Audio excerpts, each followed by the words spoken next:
Hi guys, આજે આપણે એકદમ હેલ્ધી અને બિલકુલ ટેસ્ટી અને ઓછા ખર્ચની અંદર ને એકદમ આસાનીથી બની જાય એવી આપણે મીઠાઈ તૈયાર કરીશું. તો એમના માટે એક નાનું બાઉલ ભરી અને મખાના લીધા છે અને આ મખાનાને આપણે ડ્રાય રોસ્ટ જ કરવાના છે. અને અત્યારે તમે જોઈ શકો છો કે નાના નાના હાથ છે એ મારી દીકરીના છે અને એ આજે મને આ લાડુ બનાવવામાં હેલ્પ કરે છે. એને ઈચ્છા થઈ કે મને કરવું છે, તો બિલકુલ બાળકોથી થઈ શકે. થોડુંક ધ્યાન રાખવું પડે કે ગેસની ફ્લેમ ચાલુ હોય, પણ થોડુંક આપણું બાળક મોટું હોય તો એ ચોક્કસથી હેલ્પફુલ થઈ શકે છે. તો આપણે મખાનાને લગભગ 2 મિનિટ માટે મીડિયમ ટુ લો ફ્લેમની ઉપર ટૂંકમાં કડક થાય ત્યાં સુધી એમને શેકી લીધા છે.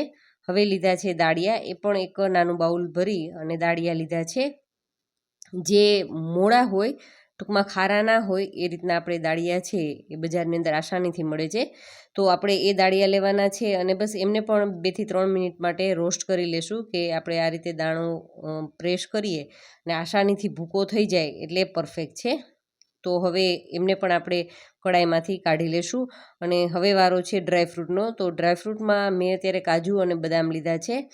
તમે કોઈ પણ ડ્રાયફ્રૂટ પસંદ હોય કે ના હોય, એ દરેક ડ્રાયફ્રૂટ આની અંદર એડ કરી દેશો તો ખાતા ખ્યાલ પણ નહીં આવે કે ન ભાવતા ડ્રાયફ્રૂટ આની અંદર એડ થઈ જશે તો પણ કશો જ ખ્યાલ નહીં આવે અને ખાવામાં ખૂબ મજા આવશે.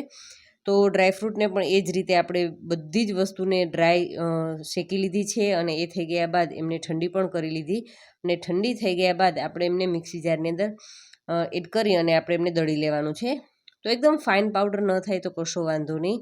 થોડાક ડ્રાયફ્રૂટના ચંક્સ આવશે અથવા તો દાળિયાની દાળનો ટુકડો મોઢામાં આવશે ને તો પણ મજા આવશે. તો અત્યારે એમનો પાવડર તૈયાર છે. તો લગભગ 2 બાઉલ ભરી અને આપણો પાવડર છે એ બની અને રેડી થઈ ગયો છે.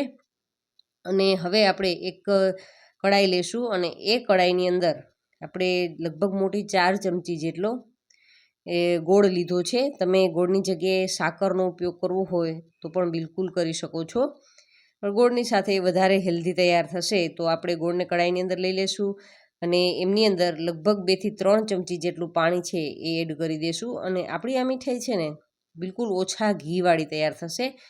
કદાચ જે લોકો ડાયટિંગ કરતા હોય, એમને કંઈક મીઠું ખાવાની ઈચ્છા થાય તો એ ખાઈ શકે એવી સરસ મજાની. અને જે નાના નાના બાળકો છે કે જેમના હાડકાનો વિકાસ થાય છે, એ દરેક બાળકો માટે પણ એટલી જ હેલ્ધી આપણી આ રેસીપી છે લાડુની.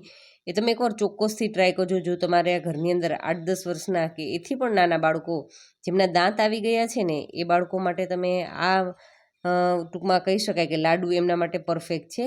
અને બિલકુલ નાના જે 6-7 મહિનાના બાળકો છે, હજુ થોડું થોડું ચાવવાની શરૂઆત કરે છે, તો એમના માટે પણ બેસ્ટ રહેશે. કારણ કે આપણે પાવડર શક્ય એટલો ફાઇન કરી લેશું ને તો પણ એ લોકો ચાવી અને આસાનીથી ખાઈ શકશે. તો ગોળ છે એને હળવો એવો જ ટૂંકમાં મેલ્ટ થઈ જાય, બસ એટલો પરફેક્ટ છે.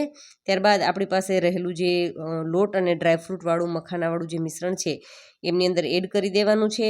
અને એ થઈ ગયા બાદ આપણે એમની અંદર ઘી એડ કરીશું. તો ઘી પણ બિલકુલ ઓછી માત્રામાં કરવાનું છે.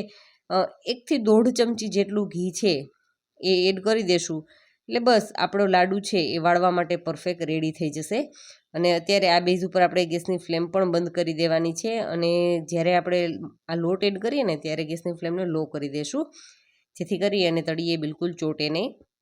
અને તમે જોઈ શકો છો કે આપણું મિશ્રણ છે એ સારી રીતે મિક્સ થઈ ગયું છે. તો ગેસની ફ્લેમને બંધ કરી દીધી છે. અને આપણે એક થોડું પોષણ લઈ અને ચેક કરી લેશું કે આનો લાડુ બની શકશે કે નહીં. તો બસ બિલકુલ આસાનીથી આપણું લાડુ છે એ તૈયાર થઈ શકશે.